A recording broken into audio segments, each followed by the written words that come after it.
GeM தொலைக்காட்சி நேயர்களுக்கு வணக்கம். கர்த்தருடைய நாமத்திற்கு மகிமை உண்டாவதாக. அமைதல் உண்டாயிற்று. லூக்கா சுவிசேஷம் 8ஆம் அதிகாரம் 24வது வசனம். அவர்கள் அவரிடத்தில் வந்து, ஐயரே ஐயரே, மடிந்து போகிறோம் என்று அவரை எழுப்பினார்கள். அவர் எழுந்து காற்றையும் ஜலத்தின் கொந்தளிப்பையும் அதட்டினார். உடனே அவைகள் நின்று போய் அமைதல் உண்டாயிற்று. ஐயரே ஐயரே, மடிந்து போகிறோம், ஐயையோ நான் செத்து போயிடுவேன் போல இருக்கே அப்படின்னு சொல்லி பாருங்க. சீஷர்கள், படகுல இருந்த சீஷர்கள் இயேசு தூங்கிட்டு இருக்காருன்னு நினைச்சு அங்க போய் எழுப்புறாங்க. நீங்க நல்லா தூங்கிட்டு இருக்கீங்க, எங்க வாழ்க்கையே செத்து போற மாதிரி இருக்குன்னு சொல்லி இன்னைக்குமே நம்ம எல்லாருமே புலம்புற மாதிரி பாருங்க. அன்னைக்கு சீஷர்கள் கூட இருந்தவங்களே சந்தேகத்தோட வாழ்ந்திருக்காங்க. அப்போ எழுந்த உடனே பாருங்க, அற்ப விசுவாசியன்னு ஃபர்ஸ்ட் திட்டுவார் அவரு. அற்ப விசுவாசியே, நீ போய் அதட்டுனா கூட இது நின்னு போகும், ஆனா நீ ஏன் இந்த வேலையை செய்ய மாட்டேங்கிற? ஆனா எழுந்த உடனே பாருங்க, ஃபர்ஸ்ட் அதட்டி நிப்பாட்டிடுறாரு. அங்க அமைதல் உண்டாகுது. நமக்கு கடவுள் இயற்கையின் மீது ஒரு அதிகாரம் கொடுத்திருக்காருங்க. இன்னைக்கு இயற்கையை பார்த்து நீங்க பேசுனீங்கன்னா அந்த அதிகாரம் செயல்படும் அப்படின்றதுக்கு தான் இந்த வேத வசனத்துல எழுதி வச்சிருக்காங்க. நீங்க என்னைக்காவது இயற்கை மீது அதிகாரம் செலுத்திருக்கீங்களா? நான் நடந்து போயிட்டு இருக்கும்போது சில வேலைகள்ல நான் ஊழியத்துக்கு போவோம். வெளியே ஊழியத்துக்கு போகும்போது அப்போ சின்ன குழந்தைய கையில தூக்கிக்கிட்டே ஒரு நாள் ஊழியத்துல இருந்து நான் நடந்து வந்துகிட்டு இருந்தோம் பஸ் ஏறதுக்காக. அப்போ ஒரு நாள் மழை வந்துச்சு பாருங்க. மழை வந்த உடனே ஆண்டவர் சொன்னதுதான் எனக்கு ஞாபகம் வந்துச்சு. அப்போ மழையே நின்று போ, இயேசுவின் நாமத்தினால் நான் வீட்டுக்கு செல்ற வரைக்கும் நீ மழை நின்னு போகணும்னு சொல்லி அந்த நேரத்துல நான் பிராக்டிஸ் பண்ணேன்.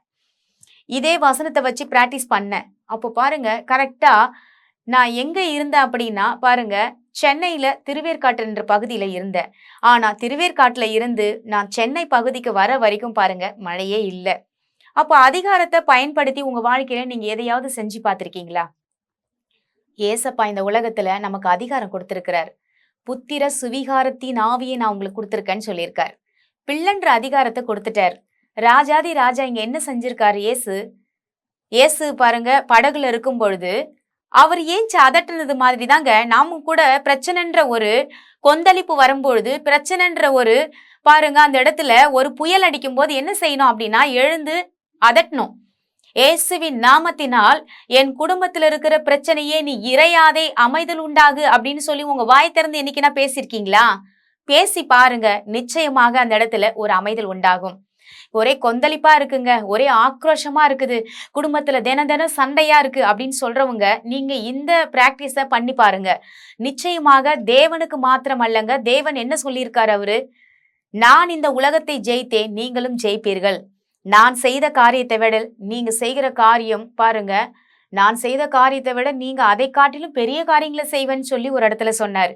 அப்போ அவருக்கு எந்த போராமையும் இல்ல. அவர் செஞ்சதை கடவுள் செஞ்சுட்டாரு, மனுஷன் செய்யக்கூடாது அப்படின்றத அவர் தீர்மானிக்கல. மனிதனும் செய்யணும்னு தான் நமக்கு கத்து கொடுத்திருக்காரு. ஏன்னா அவருடைய பிள்ளையா இருக்கும்.